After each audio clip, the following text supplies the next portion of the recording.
परिसीमन पर घिरी मोदी सरकार, संसद में विपक्ष ने जमकर साधा निशाना। डिंपल यादव ने मोदी शाह को लगाई फटकार, क्या अब जाएगा इस्तीफा? जी हाँ, क्या संसद का सबसे बड़ा राजनीतिक मुकाबला अब शुरू हो चुका है? क्या परिसीमन बिल पर सरकार के सामने सबसे बड़ी चुनौती विपक्ष नहीं बल्कि अपने ही सहयोगी दल बनते जा रहे हैं? और क्या कांग्रेस ने समर्थन के बदले ऐसी शर्त लग दी है जिसने पूरे राजनीतिक गलियारों में हलचल मचा दी है? आज के इस वीडियो में हम पूरे घटनाक्रम को समझेंगे। जो अलग अलग राजनीतिक दावे सामने आ रहे हैं उनको समझेंगे, विपक्ष क्या आरोप लगा रहा है, और ये भी जानेंगे कि आखिर इस पूरे विवाद का आगे क्या असर पड़ सकता है। तो वीडियो को आखिर जरूर देखेगा।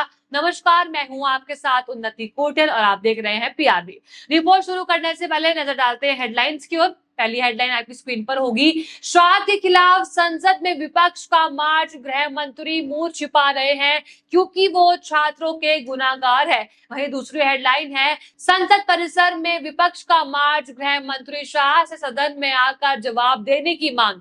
जी हाँ, ये वही हेडलाइंस है जो इन खबरों की चर्चाओं को और तेज करता है कि विपक्ष पीछे हटने वालों में से नहीं है और अमित शाह से जवाब मांगकर ही रहेगा और अमित शाह को सदन में भी बुलाएगा। देखिए दोस्तों, इन दिनों सोशल मीडिया से लेकर राजनीतिक गलियारों तक कई तरह के दावे किए जा रहे हैं। कहीं कहा जा रहा है कि सरकार विपक्ष का समर्थन चाहती है, तो कहीं ये दावा किया जा रहा है कि विपक्ष पहले गृह मंत्री से जवाब मांग रहा है। लेकिन इन दावों में कितना सच है और कितना राजनीतिक नैरेटिव, ये तो आने वाले समय में पता चल जाएगा। अब सवाल ये आता है कि अगर परिसीमन बिल संसद में आता है तो क्या सरकार के पास उसे पारित कराने के लिए पर्याप्त समर्थन होगा? क्या एनडीए के सभी सहयोगी दल एकजुट रहेंगे या फिर कुछ दल अलग रुख अपना सकते हैं? दक्षिण भारत के कई राज्यों की चिंताओं को देखते हुए ये मुद्दा और भी संवेदनशील बन चुका है।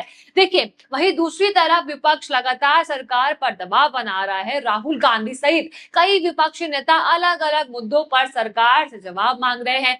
ऐसे में क्या इन मुद्दों का असर परिसीमन बिल की राजनीति पर पड़ सकता है? देखिए, इस समय देश की राजनीति में जिस मुद्दे की सबसे ज्यादा चर्चा हो रही है वो है परिसीमन बिल। ये केवल एक सामान्य विधेयक नहीं माना जा रहा है बल्कि आने वाले सालों की चुनावी राजनीति को प्रभावित करने वाला विषय माना जा रहा है। इसी बीच विपक्ष और सरकार के बीच आरोप प्रत्यारोप का दौर तेज हो चुका है। विपक्ष का कहना है कि सरकार पहले कुछ अन्य महत्वपूर्ण मुद्दों पर जवाब दे, जबकि सरकार का फोकस अपने विधायी एजेंडा को आगे बढ़ाने पर दिखाई देता है। सोशल मीडिया और कई राजनीतिक मंचों पर यह दावा किया जा रहा है कि सरकार विपक्ष के समर्थन मांग रही है।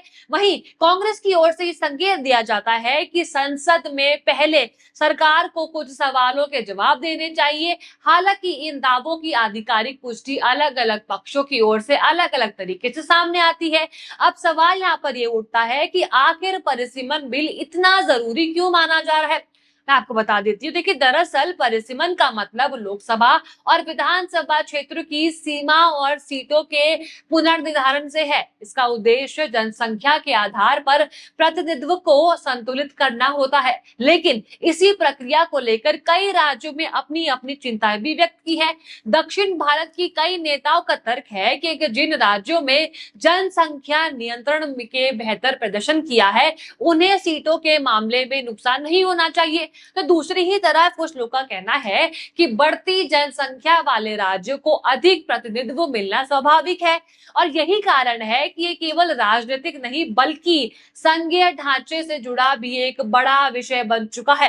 अब इधर विपक्ष लगातार सरकार पर दबाव बनाए हुए हैं। राहुल गांधी सहित विपक्षी दल संसद में विभिन्न मुद्दों पर चर्चा की मांग कर रहे हैं। उनका कहना है कि पहले सरकार इन सवालों का जवाब दे और उसके बाद अन्य विधायी कार्यों को आगे बढ़ाया जाएगा। आज भी संसद के बाहर कई विपक्षी नेता सहित जनता ने सरकार के खिलाफ मोर्चा खोल दिया था। ये वीडियो आप देख लीजिए।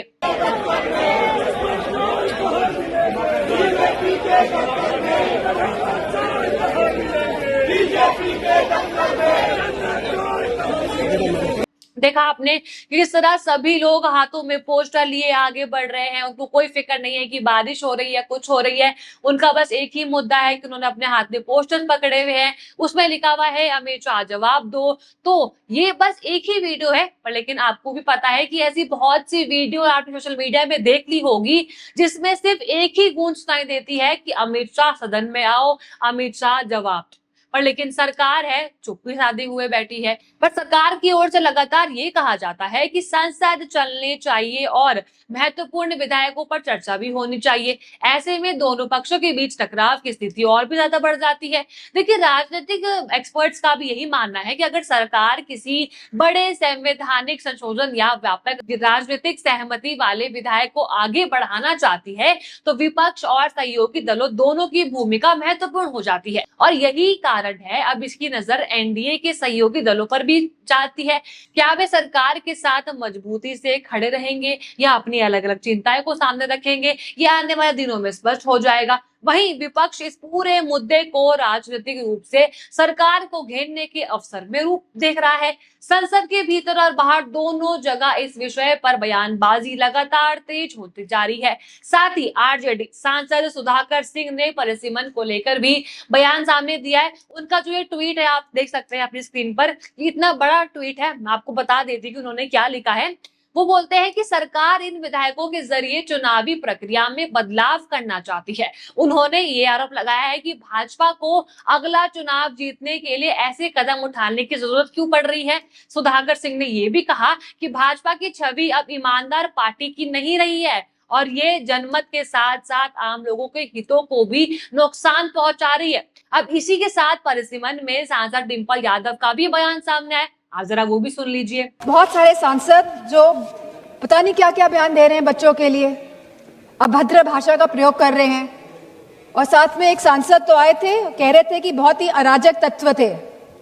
क्या आप हमारे बच्चों को अब अराजक तत्व कहेंगे? यहाँ पे जो सांसद है वो तो डर के मारे इधर से उधर हो रहे हैं। सरकार को डिलिमिटेशन बिल पास कराना है तो दबाव बनाया जा रहा है सब पे कि आप इधर हो जाइए, आप उधर हो जाइए, लेकिन आप लोग बच्चों पे कोई दबाव नहीं बना पाए। सुना आपने, वो साफ तौर पे कह रही है कि यहाँ पर बहुत सारे सांसद अभद्र भाषा का इस्तेमाल कर रहे हैं। आप हमारे बच्चों को अराजक तत्व कहेंगे तो सरकार को डिलिमिटेशन बिल पास करवाना है, इसीलिए सब पर दबाव बना रखा है सरकार ने। तो देखा आपने कि किस तरह विपक्ष सरकार को कई मुद्दों पर घेर के खड़ा हुआ है। पर अभी भी सबसे बड़ा सवाल यही है कि जो गरमा रखा है वो है कि आखिर अमित शाह सदन में कब आएंगे और सबके सामने सामना करके जवाब देंगे। और ऐसे में ये भी टिप्पणियां सामने आती है कि क्या अब सरकार को झुकना पड़ेगा। अमित शाह का इतना संवेदनशील मुद्दे पर चुप्पी साधे हुए रहना क्या कोई बड़े प्लान में साबित करेगा या फिर इस बार इस्तीफा तय हो जाएगा, ये तो आने वाली प्रक्रियाओं से ही साफ हो पाएगा। अब इस समय सबसे बड़ा सवाल यही आता है कि क्या सरकार विपक्ष के साथ किसी सहमत तक पहुंचेगी, क्या परिसीमन बिल पर व्यापक चर्चा होगी, क्या सहयोगी दल की चिंताओं का समाधान निकलेगा। इन सभी सवालों के जवाब आने वाले संसद सत्र और राजनीतिक घटनाक्रम तय करेंगे। फिलहाल इतना जरूर कहा जा सकता है कि परिसीमन का मुद्दा आने वाले समय में भारतीय राजनीति के सबसे बड़े विषयों में से एक रहने वाला है। आपको क्या लगता है, क्या सरकार और विपक्ष इस मुद्दों पर सहमति बना पाएगी? क्या परिसीमन बिल पर सभी राज्यों की चिंताओं को ध्यान में रखा जाना चाहिए? आपको जो भी लगता है आप अपनी राय कमेंट बॉक्स में जरूर बताइएगा। और अगर आपको वीडियो अच्छी लगी हो तो लाइक करें, शेयर करें और बने रहिए PRB के साथ। धन्यवाद।